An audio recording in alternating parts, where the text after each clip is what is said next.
പട്ടി നേരത്തെ സൂചിപ്പിച്ചതുപോലെ തന്നെ ഇവിടെ ഉണ്ടായിരുന്ന 2 പട്ടികളിൽ ഒരു പട്ടി പൂർണ്ണമായി മയക്കത്തിലായിരുന്നു. അതിന് ബോധം വീണിട്ടുണ്ട് എന്നൊരു കാര്യം പോലീസ് പങ്കുവയ്ക്കുന്നുണ്ട്. പക്ഷേ ഇതുമായി എന്തെങ്കിലും നൽകിയിട്ടാണോ ഇത്തരത്തിൽ ബോധം കെടുത്തിയത് എന്ന ചില സംശയങ്ങൾ പോലീസിന് ആദ്യഘട്ടം മുതലുണ്ട്. പ്രത്യേകിച്ച് അല്ലെങ്കിൽ ഈ വീടുമായി ബന്ധപ്പെട്ട് അത്രത്തോളം പരിചയമുള്ള ആരെങ്കിലുമാണോ ഇത്തരത്തിൽ ഈ കൊലപാതകം നടത്തിയതെന്ന നിഗമനമൊക്കെ പോലീസിന് ആദ്യഘട്ടത്തിലുണ്ടായിരുന്നു. ഈ സമയത്ത് നമുക്കൊപ്പം രഘുനാഥ് നാരായണൻ കൂടി ചേരുകയാണ്. രഘുവിനോട് ഈ നേരത്തെ ഈ 2017 ഇത്തരത്തിലൊരു കേസ് വരുന്നു, മകൻ ഒരു ദുരൂഹ സാഹചര്യത്തിൽ മരണപ്പെടുന്നു. അതുമായി ബന്ധപ്പെട്ട അന്വേഷണം ഒരു CBI തന്നെ അത്തരത്തിലുള്ള കേസ് ഏറ്റെടുക്കുന്നു. അത്തരത്തിലൊരു അതുമായി ബന്ധപ്പെട്ട ഒരു FIR തന്നെ CBI ഇടുന്നു. ആ FIRന്റെ കൂടുതൽ വിവരങ്ങൾ രഘുവിന്റെ കയ്യിൽ ഉണ്ടെന്നാണ് നമുക്ക് മനസ്സിലാക്കാൻ കഴിയുന്നത്. FIRന്റെ വിവരങ്ങൾ എന്തൊക്കെയാണ്?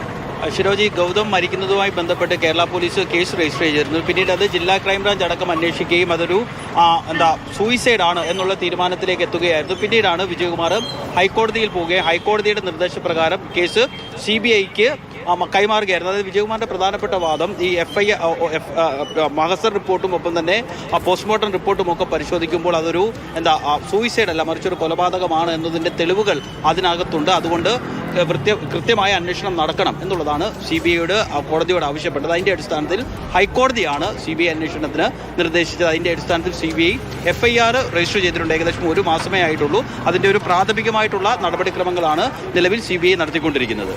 ആദ്യഘട്ടത്തിലൊരു ആത്മഹത്യയാണ് എന്നൊരു നിഗമനത്തിലേക്ക് വരുന്നു.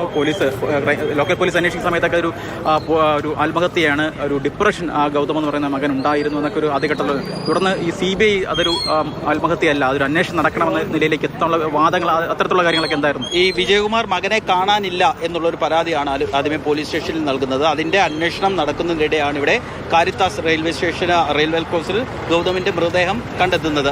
കാരണം നേരത്തെ പറഞ്ഞതുപോലെ തന്നെ വിജയകുമാറിന്റെ ഒരു പ്രധാനപ്പെട്ട വാദം, അതായത് പോലീസ് സാധാരണ നിലയിൽ ഒരു റെയിൽവേ ട്രാക്കിൽ മൃതദേഹം കാണുമ്പോൾ നടക്കുന്ന പ്രൊസീജിയറൊക്കെ നടത്തി അതൊരു ആത്മഹത്യയാണ് എന്നുള്ളൊരു നിഗമനത്തിലേക്കാണ് പോലീസ് എത്തിയത്.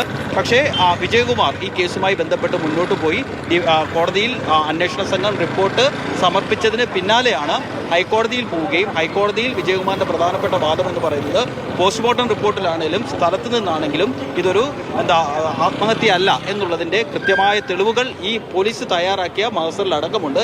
എന്നിട്ട് പോലും ഇത്തരത്തിലുള്ളൊരു സാധാരണ നിലയിലൊരു മൃതദേഹം ലെവൽ ക്രോസിൽ നിന്ന് കിട്ടുമ്പോൾ ആത്മഹത്യയാണെന്നുള്ളൊരു നിഗമനത്തിലേക്ക് പോലീസ് എത്തി ആ കേസ് അവസാനിപ്പിക്കുകയാണ് അത് ചെയ്തത്.